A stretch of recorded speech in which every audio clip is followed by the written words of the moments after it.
something. I am a grad student in physical therapy. I want to complete hands-on practice hours over the winter-spring months. I was wondering if I could pay you to give you foot massages. I would pay you $100 to $250 per practice massage. You want to pay me to give me foot massages? Is this a scam? No, it's not a scam. Sorry for the random message. Did you just ask random people this? Why choose me? What's the catch? Ha ha.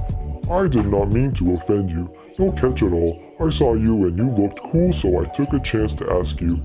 Okay, sounds good. Once I'm in New York. Do your feet get sore? You're straight, correct? I respect that. 100% I am gay. Hey, what's up guys? It's homergogo here. Welcome back to the show. Today is April 8th, 2020, and we are talking about how I used to make money selling my feet. About a year ago, when I was trying to move to New York and I was still living in California, I started putting out Facebook ads on those like Facebook pages to find housing basically. And this dude reached out to me. This shit caught me off guard, but also I was like, man, this is crazy. I'm gonna move to New York and I'm gonna get paid to get my feet massaged. I was a naive kid back then.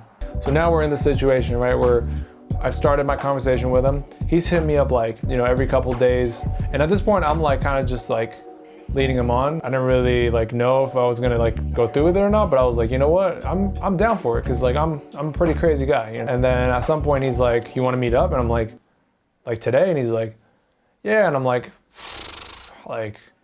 at my place? And he's like, oh, my place? Let's just meet in public, Like he's like, let's meet up at a Starbucks cafe. I'm like, okay, let's just meet up. So I go to the Starbucks and he's just this dude. And immediately I can tell he's gay. The first thing I say to him is like, okay, let's get things straight.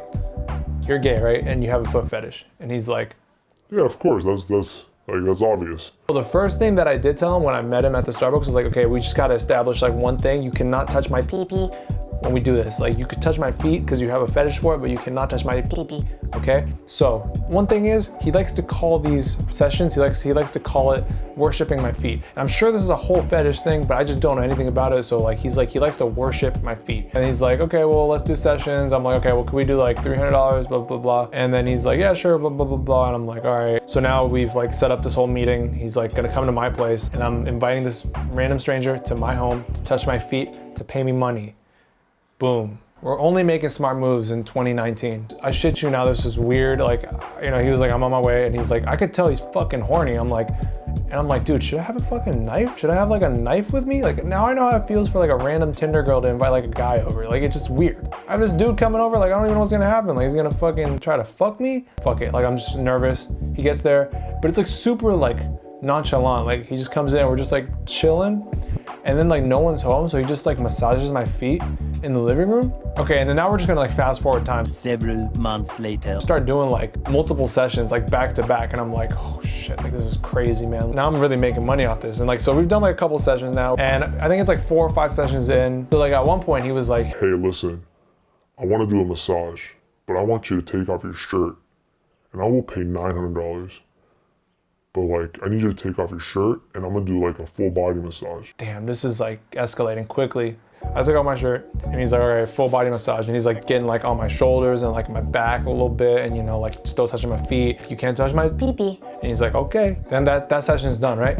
Doesn't pay me the $900. He's like, oh, my Venmo's not working. I'll pay you tomorrow. Doesn't pay me tomorrow. Doesn't pay me next week. Doesn't pay me the week after that. I start fucking bombarding him with texts. So now he didn't pay me for the $900 session. So I'm like, all right, what do I do about this? I don't really know. At some point after he didn't pay me the $900, I fucking blasted him and I told him I am going to sue him because he didn't follow through with his payment, which makes no fucking sense. But some dude that I know, a friend here, told me to do that. And I told him that. And then he's like, are you shitting me? This is supposed to be a fucking secret thing between you and me. And the thing he doesn't know is, I told so many people about this. My best friends know, my coworkers know, you guys know. I went to a stand-up comedy night and told this whole story. Now some weeks pass. I'm at a bar with my coworker and he just texts me out of the blue saying, I want to suck your balls. $3,000, deal. And then my coworker's like, dude, you're fucking crazy. And I'm like, yeah, I'm not gonna do it. I straight up tell him like, nah, this is not happening. And then I don't hit him up again for a while. And then I go back home around December and then he hits me up and he's like, yo, are you in California? And I'm like, yeah. And he's like, Okay, good. I'm in Los Angeles right now. I'm gonna drive up to you. He's like, I'm gonna come to you. I'm gonna pay $3,000. I wanna get us a hotel. I wanna do a session. Dude, like, I'm with my parents and my family right now. Like, I do not wanna bother with your bullshit while I'm home. So I told him, and then I guess that like made him more turned on. I don't know what exactly happened, but I guess he really liked that I was asserting myself. I didn't talk to him from like December all the way till like around quarantine time, and then I realized like, damn, I'm really not gonna be working through this quarantine. So I was like, yo, you wanna massage my feet? And he's like, yes, I will pamper you. I will give you what you need to survive, pay rent and whatnot. I was like, cool. Then he did not follow through. Fuck that guy. This is still ongoing, so I'm gonna have to update you guys as this comes along, but he still doesn't know that I've told everyone. So hopefully he doesn't see this video. If he does, RIP to that, you know? But anyway, all right guys, that's the story of how I sold my feet to make money my first few months of living here. I hope you guys enjoyed it, and I will see you guys on the next video. All right, peace.